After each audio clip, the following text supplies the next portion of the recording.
Kannada big boss season 12 ನೋಡ್ತಿರೋ ವೀಕ್ಷಕರಿಗೂ ಮತ್ತು ಸ್ಪರ್ಧಿಗಳಿಗೂ ಪ್ರತಿ ವಾರ ಪ್ರತಿದಿನ ಪ್ರತಿ ಕ್ಷಣವೂ ಒಂದಲ್ಲ ಒಂದು ಟ್ವಿಸ್ಟ್ನ ಬಿಗ್ ಬಾಸ್ ಕೊಡ್ತಲೇ ಇರ್ತಾರೆ. ಹಾಗೆ ಮನೋರಂಜನೆಯೂ ಸಹ ವೀಕ್ಷಕರಿಗೆ ಸಾಕಷ್ಟು ಬಿಗ್ ಬಾಸ್ ಮನೆಯಿಂದ ಸಿಗ್ತಿದೆ. ಅದಲ್ಲದೆ ಈ ವಾರ ಒಂದು ನಾಮಿನೇಷನ್ ಚಟುವಟಿಕೆ ಅಂತ ಬಂದಾಗ ಸುದೀಪ್ ಸರ್ ಹೇಳಿರ್ತಾರೆ ಡಬಲ್ ಎವಿಕ್ಟೆಡ್ ಆಗುತ್ತೆ ಅಂತ ಹೇಳಿ. ಸೊ ಡಬಲ್ ಎವಿಕ್ಟೆಡ್ ಆಗುತ್ತೆ ಅಂತ ಹೇಳಿದ್ರು, ಆದರೆ ಡಬಲ್ ಎವಿಕ್ಟೆಡ್ ಆಗಲಿಲ್ಲ.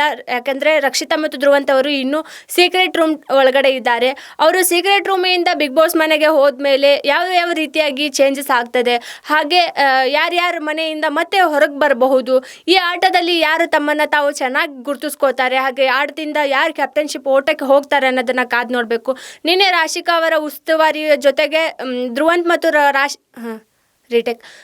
ಮತ್ತು ರಕ್ಷಿತಾ ಅವರ ನಿರ್ಧಾರದ ಒಂದು ಅಭಿಪ್ರಾಯವನ್ನು ಬಿಗ್ ಬಾಸ್ ಅವರು ಕೇಳಿರ್ತಾರೆ. ಅವರ ಅಭಿಪ್ರಾಯದ ಮೇರೆಗೆ ನಿನ್ನೆ ಒಂದು ಆಟವನ್ನು ಯಾವ ಸ್ಪರ್ಧಿಗಳ ಆಟ ಆಡಬೇಕು ಅಂತ ಹೇಳಿ ಅವರು ತಿಳಿಸಿರ್ತಾರೆ.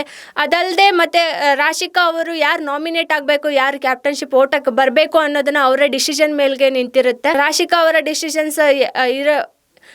ಅವರ ತಮ್ಮ ಡಿಸಿಷನ್ಸ್ನ ಯಾವ್ಯಾವ ವ್ಯಕ್ತಿ ಹೆಸರು ತಗೊಂಡು ಹೇಳಿರ್ತಾರೆ, ಆ ವ್ಯಕ್ತಿಗೆ ಅಪೋಸಿಟ್ ಆಗಿ ಒಂದು ಆಟನೂ ನಡೆದಿರುತ್ತೆ. ಸೊ ಆ ಆಟದಲ್ಲಿ ನಿನ್ನೆ ರಜತ್ ಮತ್ತು ಕಾವ್ಯ ಅವರು ಆಟನ ಆರಂಭ ಮಾಡಿದ್ರು. ಸೊ ಹಾಗೆ ಯಾರ್ಯಾರು ಈ ಸಾರಿ ಕ್ಯಾಪ್ಟನ್ಶಿಪ್ ಓಟಕ್ಕೆ ತಯಾರಾಗ್ತಾರೆ, ಈ ಬಾರಿ ಕ್ಯಾಪ್ಟನ್ಶಿಪ್ ಓಟಕ್ಕೆ ಯಾರ್ಯಾರು ಬರ್ತಾರೆ, ಹಾಗೆ ಯಾರು ಕ್ಯಾಪ್ಟನ್ ಆಗಬಹುದು. ಈ ವಾರ ಎಲಿಮಿನೇಷನ್ ಅಂತೂ ಆಗಲಿಲ್ಲ. ಸೊ ಹಾಗಾದ್ರೆ ಎಲಿಮಿನೇಷನ್ ಆಗಿಲ್ಲ ಅಂತಂದ್ರೆ ಇನ್ನು ಉಳಿದಿರೋದು ಬರೀ 3 ವಾರ ಅಷ್ಟೇ. ಇವಾಗ ಆಲ್ರೆಡಿ ಸ್ಪರ್ಧಿಗಳು ತಮ್ಮ 79 ದಿನಗಳನ್ನು ಸಂಪೂರ್ಣವಾಗಿ ಯಶಸ್ವಿಗೊಳಿಸಿದ್ದಾರೆ. ಸೊ ಹಾಗೆ ತಮ್ಮ ಆಟದಿಂದ ತಮ್ಮ ಒಂದು ಮನೆಯಲ್ಲಿ ತಮ್ಮನ್ನು ತಾವು ತೊಡಗಿಸ್ಕೊಳ್ಳೋ ರೀತಿಯಿಂದ 79 ದಿನಗಳ ಕಾಲ 13 ಜನ ಕಂಟೆಸ್ಟೆಂಟ್ಗಳು ತಮ್ಮ ಜರ್ನಿನ ಇಲ್ಲಿ ತನಕ ಮಾಡ್ಕೊಂಬಂದಾರೆ.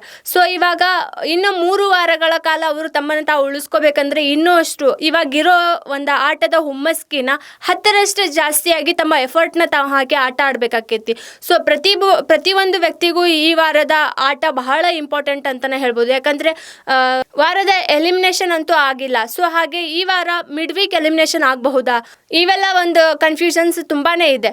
ಸೊ ಹಾಗಾಗಿ ಈ ವಾರ ಖಂಡಿತ ಮಿಡ್ ವೀಕ್ ಎಲಿಮಿನೇಷನ್ ಆಗಬಹುದು. ಯಾಕಂದ್ರೆ ಹೋದ ವಾರ ಒಂದು ಡಬಲ್ ಎವಿಕ್ಟೆಡ್ ಅಂತ ಹೇಳಿ ಸೀಕ್ರೆಟ್ ರೂಮ್ ಒಳಗಡೆ ಇರಿಸಿದ್ದಾರೆ. ಸೊ ಹಾಗೆ ಯಾವ ಎಲಿಮಿನೇಷನ್ ಪ್ರಕ್ರಿಯೆಯನ್ನು ನಡೆದಿಲ್ಲ.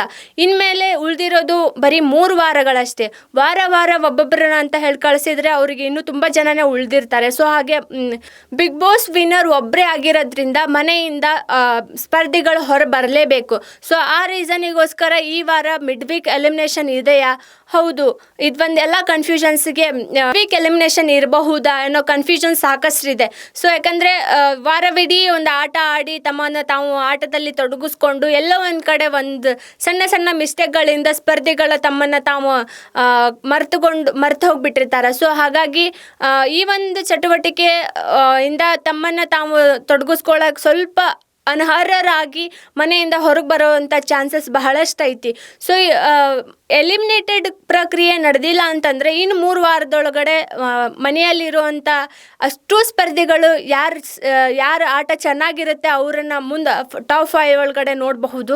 ಯಾರು ಆಟ ಚೆನ್ನಾಗಿರಲ್ಲ, ಸೊ ಹಾಗೆ ಅವರು ತಮ್ಮನ್ನು ತಾವು ಇನ್ನೂ ಮನೆಯೊಳಗಡೆ ತೊಡಗಿಸ್ಕೊಂಡಿಲ್ಲ, ಅವರನ್ನು ನಾವು ಮನೆ ಹೊರಗಡೆ ಬರ್ತಾರೆ ಅಂತ ಹೇಳ್ಬೋದು. ಸೊ ಹಾಗೆ ಈ ಒಂದು ಮಿಡ್ ವೀಕ್ ಎಲಿಮಿನೇಷನ್ ಅನ್ನೋದು ಇರಬಹುದು ಅಂತ ಹೇಳ್ಬೋದು. ಯಾಕಂದರೆ ಹೌದು, ಖಂಡಿತ. ಯಾಕಂದರೆ 79 ದಿನಗಳಲ್ಲಿ ಇನ್ನು ಬರೀ 3 ವಾರ ಅಷ್ಟೇ ಉಳಿದಿರೋದು, ಜಸ್ಟ್ 21 ಡೇಸ್ ಅಷ್ಟೇ ಅಂತ ಹೇಳ್ಬೋದು. ಸೊ ಹಾಗಾಗಿ ಈ ಸಾರಿ ಮಿಡ್ ವೀಕ್ ಎಲಿಮಿನೇಷನ್ ಇರುತ್ತೆ ಅನ್ನಲಾಗ್ತಿದೆ. ಸೊ ವೀಕ್ಷಕರೇ, ಈ ವಾರ ಮಿಡ್ ವೀಕ್ ಎಲಿಮಿನೇಷನ್ ಇರುತ್ತಾ? ಹಾಗೆ ರಕ್ಷಿತಾ ಮತ್ತು ಧ್ರುವಂತ್ ಅವರು ಮನೆ ಒಳಗಡೆ ಹೋಗಿ ತಮ್ಮ ಆಟನ ತಾವು ಇನ್ನೂ ಚುರುಕುಗೊಳಿಸ್ಕೋತಾರ? ಹಾಗೆ ಈ ವಾರದ ಕ್ಯಾಪ್ಟನ್ಶಿಪ್ ಓಟಕ್ಕೆ ಯಾರ್ಯಾರು ಬರ್ತಾರೆ, ಹಾಗೆ ಯಾರು ಈ ಸಲ ಕ್ಯಾಪ್ಟನ್ ಆಗ್ತಾರೆ, ಮಿಡ್ ವೀಕ್ ಎಲಿಮಿನೇಷನ್ ಆದರೆ ಯಾರು ಹೋಗ್ಬೋದು ಅನ್ನೋದನ್ನು ಕಾಮೆಂಟ್ ಮೂಲಕ ನಿಮ್ಮ ಅಭಿಪ್ರಾಯವನ್ನು ತಿಳಿಸಿ.